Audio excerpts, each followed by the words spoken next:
One of the most important thing, if not the overall important thing, when you are looking for job is your CV. We also call it your resume. So your resume must stand out if you are looking for job. You have been applying for jobs, not getting response, going for interviews, even online, offline, physical. You have not been getting job. The simple thing is your resume or your CV does not match the job description. So how do you make a good CV that is irresistible and that fetch you job?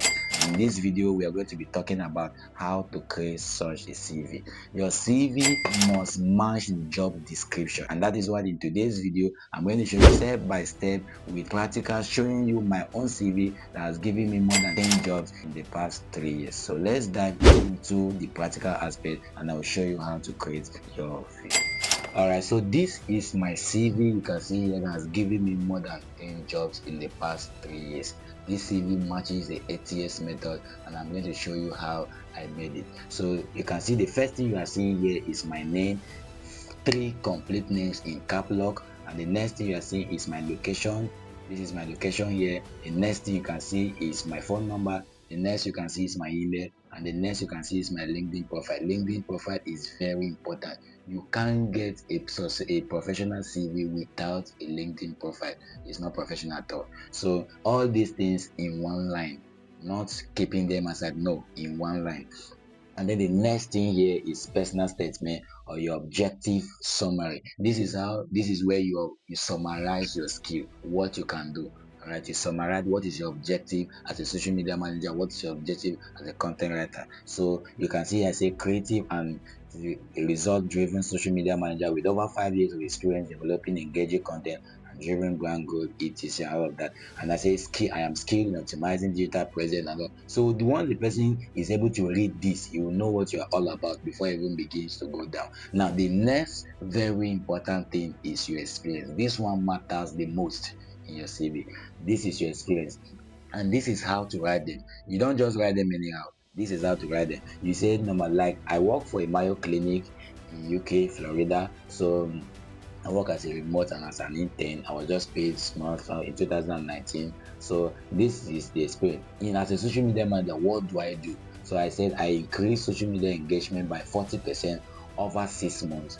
By I did so and so.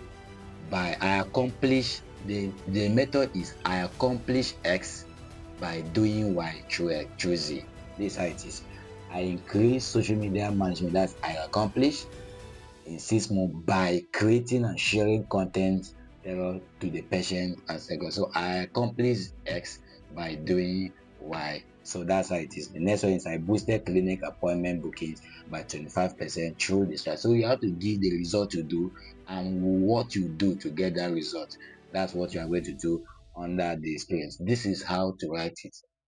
Very important. I accomplish X by doing Y through Z. So that's the method you're going to use. And so I work for legit.com as well as remotely. This one also was an intern, social media manager. I was creating their videos, publishing on their Instagram and Twitter particularly. And then they have some who were managing their Facebook. So I was not in charge of their Facebook. We have a where we log. So I managed Adi Fashion Culture as a community and social media manager. I increased their online sales by 30% within 3 months by revamping by you see, so you accomplish also turn by when the employer sees this, he knows that you know what you are doing. He's seeing result and he's seeing the method. So you are giving them the method, the result, and the method you use. So that is very important. If you have any international experience, you can also add it, which is very, very important. But not really doesn't matter anyway. But if you are applying for jobs in UK or outside the country, you can actually put one of these experience. None of this is forced. If you want to force your own, that's your business. But my own is not forced, it was practical. I work with Eric Parker, Eric Parker, one of the most famous person on LinkedIn, but it was remote and it was also an internship. So this then before you now mention your education. So you see that most of the CVs you see, you first of all see education where they start talking where you get went to primary school, secondary school, and all of that. Those things are not needed.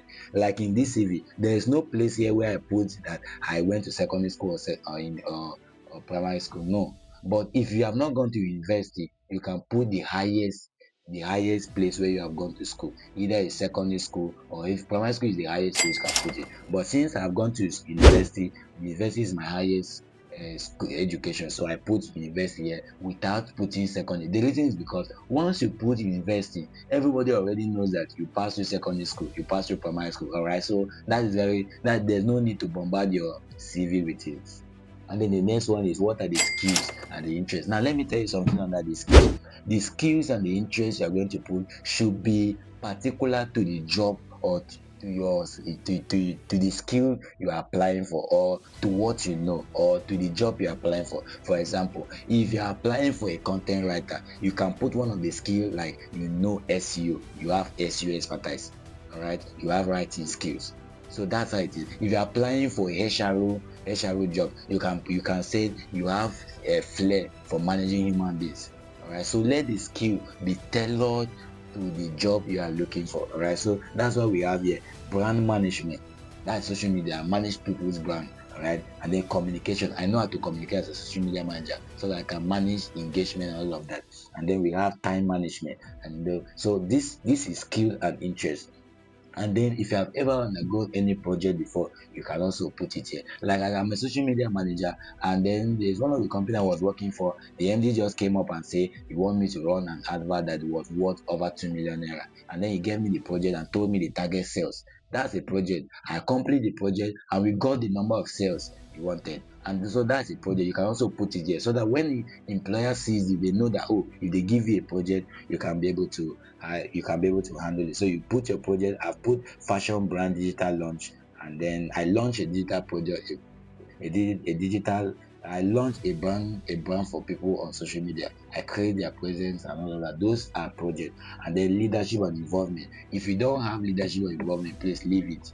But me, I have. That's why it's here. So if you have anywhere where you have demonstrated leadership, right, you can actually put it here. So I've been a departmental president from university. I've been a secretary in my National Association of Microbiology. I'm a microbiologist, all right? So forget the fact I'm a content creator and I'm a tech guy, but I started as a microbiologist. So I was a youth president in my local government, and then community peace settlement and all of that. And then the last thing is languages.